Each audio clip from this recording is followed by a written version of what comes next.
प्रिय विद्यार्थियों, आज हम लोग प्रसिद्ध कविता from the passing of Arthur के अंतिम स्टैंजा का अध्ययन करेंगे। Dear students, today we will read the last and concluding stanza of the famous poem from the passing of Arthur composed by Alfred Lord Tennyson. Let us come and read the last stanza of this famous poem. आइए इस प्रसिद्ध कविता के अंतिम पद्यांश को पढ़ते हैं। For what are men better than sheep or goats that nourish a blind life within the brain? If knowing God, they lift not hands of prayer, both for themselves and those who call them friend. For so the whole round earth is every way bound by gold chains about the feet of God. But now farewell. Once more, एक बार पुनः, my dear students, I would like to read this stanza once more. For what are men better than sheep or goats that nourish a blind life within the brain? If knowing God, they lift not hands of prayer, both for themselves and those who call them friend. For so the whole round earth is every way bound by gold chains about the feet of God. But now farewell. प्रिय विद्यार्थियों, इसके पहले इस कविता के बारे में मैं बहुत विस्तार से आप लोगों को बता चुका हूँ। यह कविता पूर्णतः आध्यात्मिकता, स्पिरिचुअलिटी का वर्णन करती है, प्रार्थना और ईश्वर में विश्वास के फल का वर्णन करती है, मंत्र जाप मम दृढ़ विश्वासा, पंचम भगत सुवेद प्रकाशा। रामचरितमानस में शबरी और प्रभु श्री राम के मिलन का प्रसंग है। उसमें 9 प्रकार की भक्ति, 9 टाइप्स, 9 प्रकार की भक्तियों का वर्णन किया गया है। प्रथम भगत संतन कर संगा, दूसर रति मम कथा प्रसंगा। प्रभु श्री राम जी उपदेश देते हुए कहते हैं कि संतों की संगत, अच्छे लोगों का साथ, मीन्स गुड फ्रेंड्स। अगर किसी के अच्छे मित्र हैं तो अच्छे विचार होंगे, अच्छे कार्य होंगे, व्यक्ति अच्छा हो जाएगा। तो संतों का, सज्जनों का साथ ही पहली भक्ति है। दूसरा रतिमम कथा प्रसंगा, और अगर सज्जनों का साथ हो गया तो आपकी रति माने लगन जो होगी वह भी प्रभु के गुणगान में होगी, अच्छाइयों की तरफ होगी। इस प्रकार यह दूसरी भगत है। और प्रभु आगे वर्णन करते हुए कहते हैं कि मंत्र जाप मम दृढ़ विश्वासा, पंचम भगत सुवेद प्रकाशा। मंत्र जाप, मेरे नाम का स्मरण करते हुए मुझ में दृढ़ विश्वास रखना, यह 5वीं और वेदों द्वारा वर्णित भक्ति का प्रकार है। तो इस कविता में भी राजा आर्थर अपने सरदार सर बेडबियर से 5वीं प्रकार की इसी भक्ति, मंत्र जाप मम दृढ़ विश्वासा, पंचम भगत सुवेद प्रकाशा का वर्णन कर रहा है, जो हमारे गोस्वामी तुलसीदास जी रचित रामचरितमानस में भी वर्णित है, गीता में भी है, और बहुधा विश्व के सभी धर्मों में इसका किसी न किसी रूप में वर्णन किया गया है। Here wounded Arthur consoles his knight Sir Bedivere. यहाँ पर चुटहिल घायल राजा आर्थर अपने सरदार बेडबियर को समझाते हुए कहता है, बर्डबियर को समझा रहा है। क्या समझा रहा है? The king tells the knight the importance of prayer. राजा सरदार को प्रार्थना के महत्व का वर्णन कर रहा है। He points out the value of religious life. वह आध्यात्मिक धार्मिक जीवन के महत्व का वर्णन कर रहा है।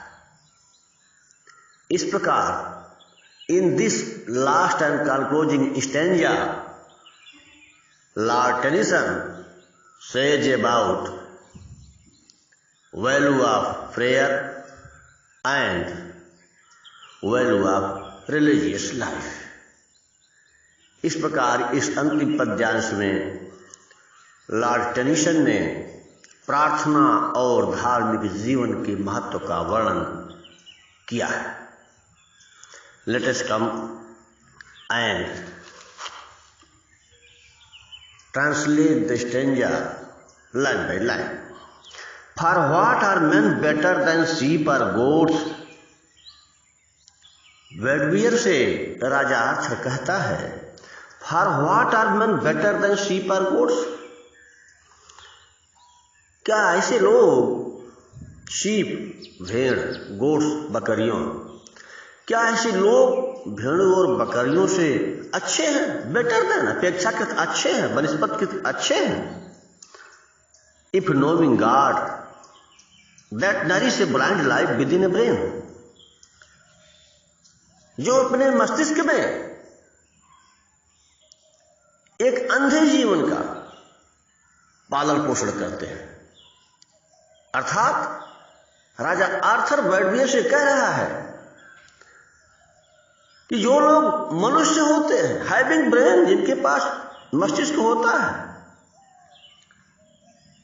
और जो जी रहे हैं, but in the lack of spiritual life,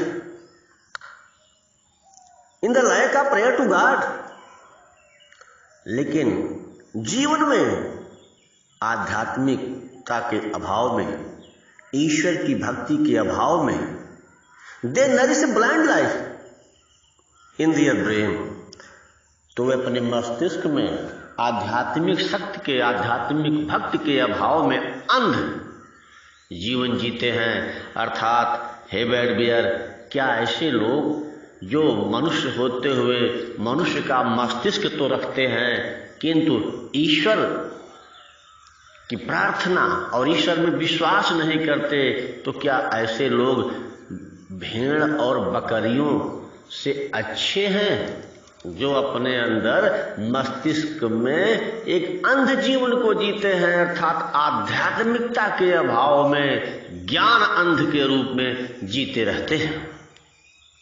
if knowing God they lift not hands of prayer. अगर ईश्वर को जानते हुए, नोइंग गॉड, ईश्वर को जानते हुए, they lift not hands of prayer, वे प्रेयर के हाथ, प्रार्थना के हाथ नहीं उठाते हैं। अगर कोई व्यक्ति ईश्वर को जानता हुआ भी प्रार्थना के लिए अपने हाथों को ईश्वर की तरफ नहीं उठाता है, ईश्वर की प्रार्थना नहीं करता है, तो वह कैसे भेड़ों और बकरियों से अच्छा हो सकता है? Both for themselves and those who call them friend. Themselves, अपने लिए भी, एंड कॉल देम फ्रेंड्स, और जिनको मित्र कहते हैं। राजा कहता है, ओ बर्डबियर, वे लोग जो हाथ को रखते हुए ईश्वर को जानते हुए स्वयं अपने भले के लिए या अपने मित्रों के भले के लिए अपने हाथों को ईश्वर की प्रार्थना के लिए नहीं उठाता, ईश्वर की शरण में नहीं जाता, वह कैसे भेड़ों और बकरियों से बेहतर हो सकता है? अच्छा, अर्थात उससे अच्छे तो भेड़ और बकरियां हैं। For so the whole round earth is every way bound by gold chains about the feet of God.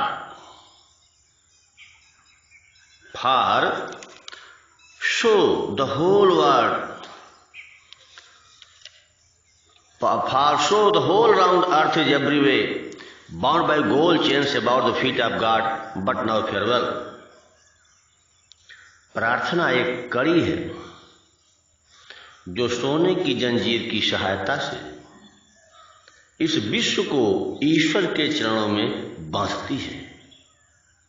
Whole round अर्थ, यह संपूर्ण भूमंडल इज एवरीवेयर प्रकाश से बाउंड बाय गोल्ड चेन्स, सोने की जंजीरों से बंधा हुआ है। About the feet of God, प्रभु के चरणों में।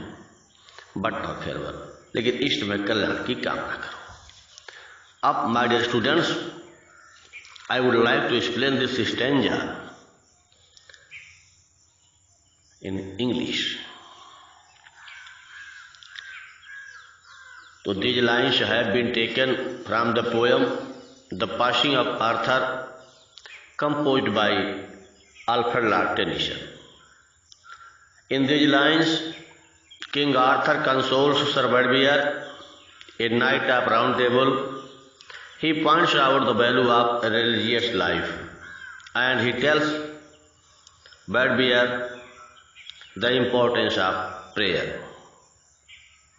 King Arthur tells Bedwyr that he should pray to God for the peace of his king's soul if he does not see the face of the king again.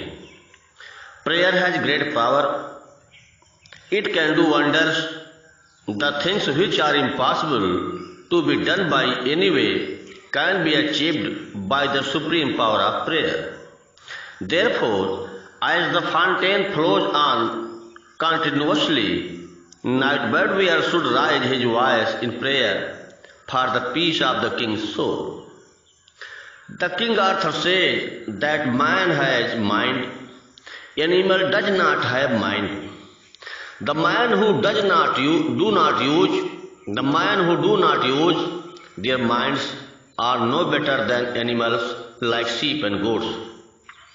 Prayer has great force and divine effect. If we do not lift our hands in prayer to God, we pass in ignoble life.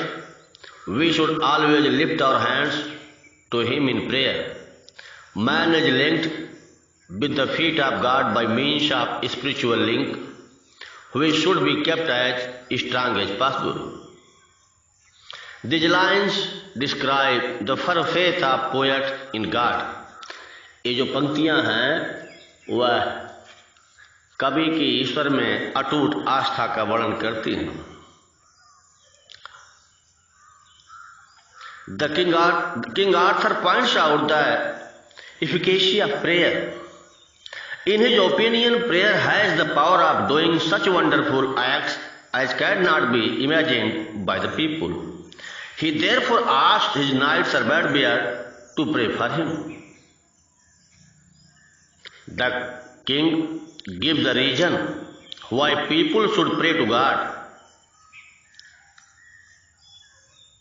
हमें ईश्वर की आराधना क्यों करनी चाहिए, इसका कारण राजा बताता है। He points out his opinion clearly that prayer makes us what we are. प्रार्थना ही हमें बनाती है कि हम क्या हैं। It is especially meant for human beings. It is very essential for human beings. ये सभी मानव मात्र के लिए आवश्यक है। Man who do not pray to God are no better than animals. जो लोग ईश्वर की प्रार्थना नहीं करते वे जानवरों से बेहतर नहीं हो सकते। The animals do not lead a spiritual life. They are always after eating, drinking or sleeping. It is a matter of pity that people believe in God, but they do not pray to Him for their welfare or for the good of their friends. The whole world is connected with God by the bond of prayer. We become purer and come nearer to God by means of prayer. So prayer is very necessary. प्रिय विद्यार्थियों, किसी कवि ने कहा है कि मैली चादर ओढ़ के कैसे द्वार तुम्हारे आऊं, हे हरिहर मैं हार के आई, अब क्या हार चाहूं। इस प्रकार प्रार्थना वो चीज है कि जो चीज आप असंभव से समझते हैं वो प्रभु की कृपा से बड़ी सहजता से हो जाते हैं। गीता में भगवान श्री कृष्ण ने अर्जुन से कहा कि सर्वधर्मान परित्यज्य मामेकम शरणम